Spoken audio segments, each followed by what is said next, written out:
স্বাগত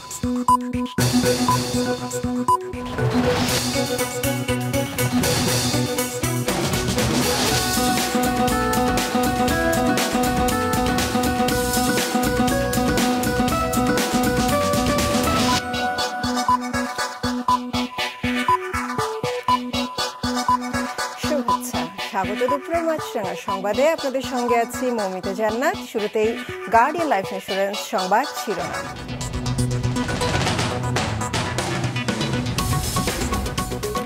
সিলেটে বন্যা পরিস্থিতির আরও অবনতি। হবিগঞ্জ ও মৌলভীবাজারে বাঁধে ভাঙন, 11 লাখেরও বেশি মানুষ পানিবন্দী। উত্তরাঞ্চলে নতুন এলাকা প্লাবিত।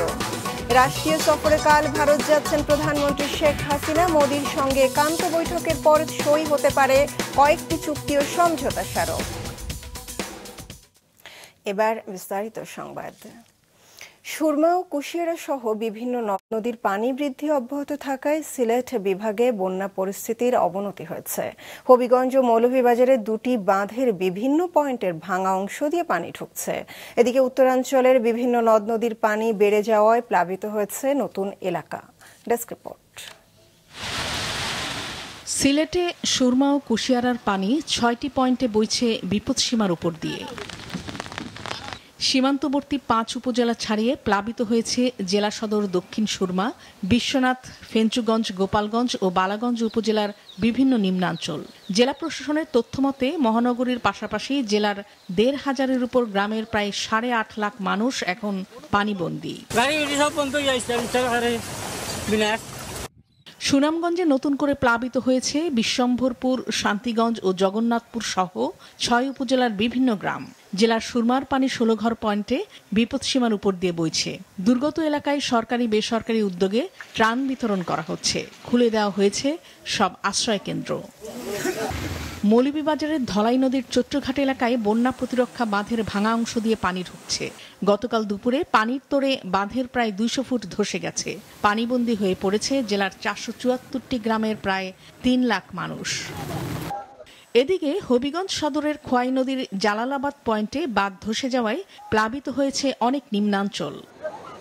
নেত্রকোনায় উদ্ভাখালী নদীর পানি উপচে প্লাবিত হয়েছে কলমাকান্দা সদর, বরখাপন, পোগলা, কৈলাটি, রংছাতি ও খারনই ইউনিয়নের বেশ কিছু নিম্নাঞ্চল।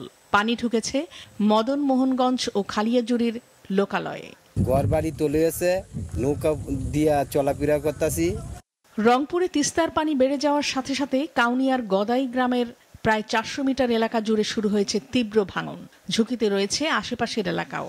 এতে বাড়িঘরের যে অবস্থা, এটা তো খুব বিপজ্জনক অবস্থা।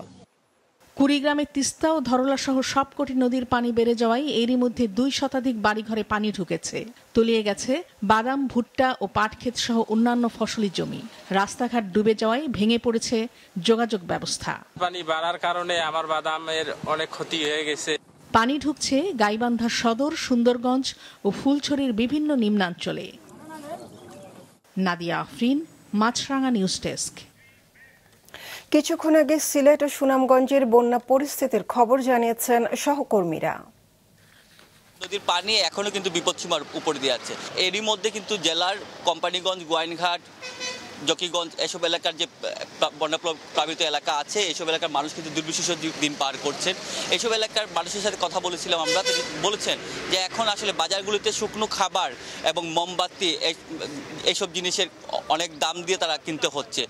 সুনামগঞ্জে যে 516টি আশ্রয় কেন্দ্র রয়েছে, এগুলোর পাশাপাশি বেসরকারিভাবে কিন্তু অনেকের উঁচু বাড়িঘর আশ্রয় কেন্দ্র হিসেবে ব্যবহার করছেন। সুনামগঞ্জের যেসব নিম্নাঞ্চল রয়েছে, গ্রামাঞ্চল রয়েছে, হাওরের আশেপাশের যেসব গ্রামগুলো রয়েছে, সেই সব গ্রামগুলোতে কিন্তু পানি বৃদ্ধি অব্যাহত রয়েছে।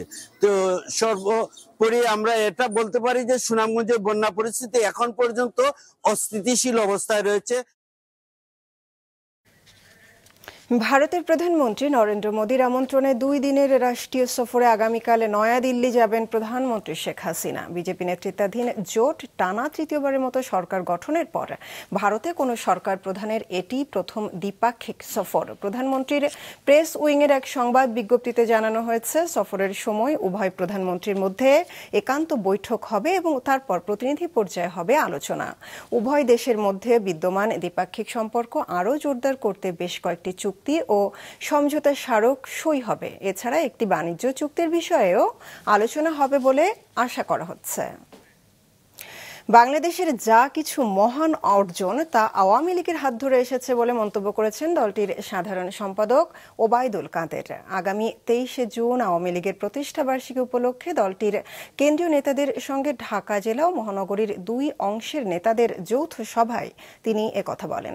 বঙ্গবন্ধুর নেতৃত্বে স্বাধীনতা অর্জনের পর শেখ হাসিনার নেতৃত্বে নিম্ন মধ্যম আয়ের ডিজিটাল দেশ থেকে স্মার্ট বাংলাদেশ হওয়ার পথে রয়েছে বলেও মন্তব্য করেন তিনি।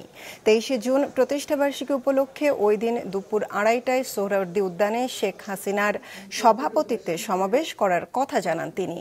এ উপলক্ষে কাল দুপুরে র্যালির আয়োজন করা হয়েছে। বক্তব্যের শেষে প্রধানমন্ত্রীর ভারত সফর নিয়ে তিনি জানান, এর আগে ক্ষমতায় আসা সবাই ভারতের সঙ্গে বৈরিতার সম্পর্ক করেছে, যা উত্তরণের কাজ করছে আওয়ামী লীগ। বৈরী সম্পর্ক সৃষ্টি করে বাংলাদেশেরই সবচেয়ে বেশি ক্ষতি করেছে, যেটা আমরা করতে চাই না।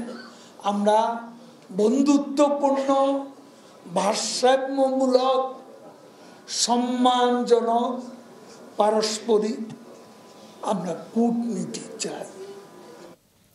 তৈরি পোশাকের মতো চামড়া ও পাটজাত পণ্যের ক্ষেত্রে সুযোগ সুবিধা দেওয়ার বিষয়ে কাজ করা হচ্ছে বলে জানিয়েছেন বাণিজ্য প্রতিমন্ত্রী আহসানুল ইসলাম টেটু। সকালে রাজধানীতে বাণিজ্য নীতির পর্যালোচনা এবং ভবিষ্যৎ পরিকল্পনা নিয়ে আয়োজিত এক সেমিনারে তিনি জানান, বিদেশি বিনিয়োগ বৃদ্ধির চেষ্টা করা হলেও আশানুরূপ সাড়া পাওয়া যাচ্ছে না।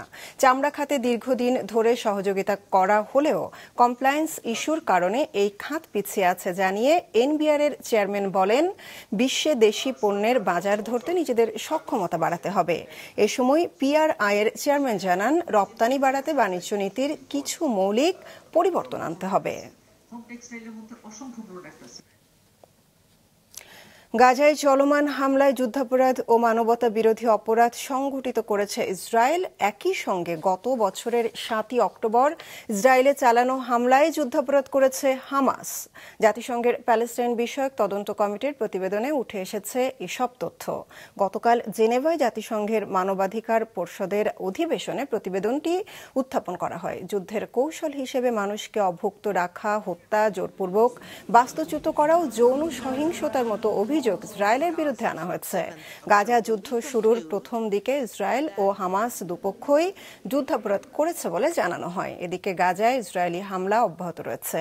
গেল 24 ঘন্টায় আরও অন্তত 24 প্যালেস্টাইনি নিহত হয়েছে। দুপুরের সংবাদ শেষ করছি, যাবার আগে গার্ডিয়ান লাইফ ইন্স্যুরেন্স সংবাদ শিরোনামগুলো আরও একবার। সিলেটে বন্যা পরিস্থিতির অবনতি, হবিগঞ্জ ও মৌলভীবাজারে বাঁধে ভাঙন, 11 লাখেরও বেশি মানুষ পানিবন্দী। উত্তরাঞ্চলে নতুন এলাকা প্লাবিত। রাষ্ট্রীয় সফরে কাল ভারত যাচ্ছেন প্রধানমন্ত্রী শেখ হাসিনা। মোদীর সঙ্গে একান্ত বৈঠকের পর সই হতে পারে কয়েকটি চুক্তি ও সমঝোতা স্মারক। এই ছিল এখনকার কথা। ফেসবুকে আপডেট পেতে ভিজিট করুন মাছরাঙা টেলিভিশনের পেজে। ইউটিউব চ্যানেলে দেখতে পারেন আমাদের সংবাদ, প্রতিবেদন, অনুষ্ঠান। আমাদের পরবর্তী সংবাদ বিকেল 5টায় দেখার আমন্ত্রণ রইল।